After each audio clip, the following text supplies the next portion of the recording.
Well, Wobbleland came from a couple of things. First, that I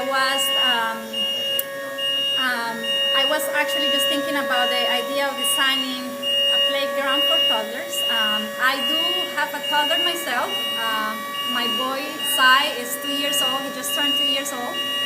And so it gave me the opportunity to kind of think a little bit further, the idea of what it really is, toddlers' development, the things that they enjoy the most, the things that give them possibilities of not only excitement, but to discover things that are important at that age.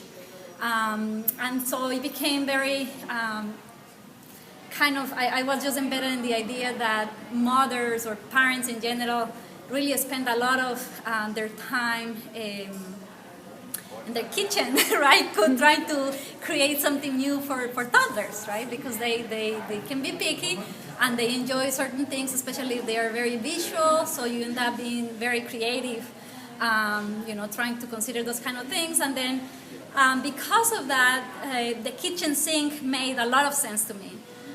Just because, again, you have to everything goes to the kitchen sink somehow, the plates, pieces of food, pieces of vegetables and fruits and things like that. So yeah, everything kind of made sense when I started considering, again, the space of the kitchen sink, and then being able to have all these pieces of leftovers to be part of the playground. So where kids could actually rock and get through tunnels or do different activities, all of them pretty much based on the idea of their perception.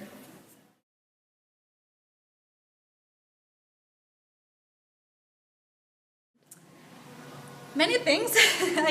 I actually, even though this is a very age-specific project, I think that just by seeing my other little girl, who is 5 years old, also reacting to it, it gives me a lot of kind of hope for what the kids can do here. Well, I have actually tested these projects with my children, and just seeing the regular interaction, the physical, especially the physical interaction with the objects is really, really good.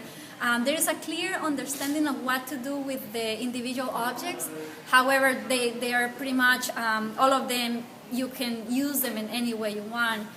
In relationship to your body. So again, you can slide or you can rock basically on a slice of a cantaloupe, or you can again go through a tunnel that represents a celery piece, or you can just jump on a plate and then play, opening a zipper and closing it, putting peas and balls inside this bag that represents a green pea. Or there is again very much a lot of interaction based on motor skills, and also just the idea of discovering the spaces and kind of the interaction with their bodies.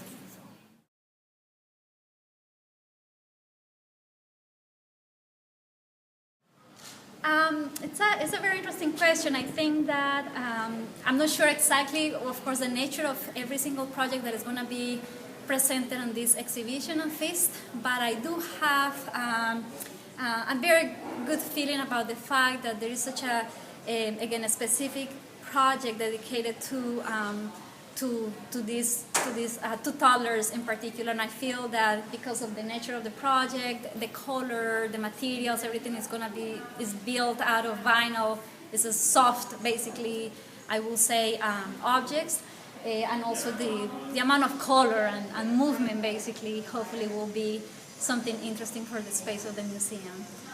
It has been more or less very good for me to have kind of I wouldn't say, I don't know if to call it a challenge, but just to be able to understand the space, with the concrete, with the metal, with the ceiling, and then kind of come with all the color and pretty much spill a lot around this space.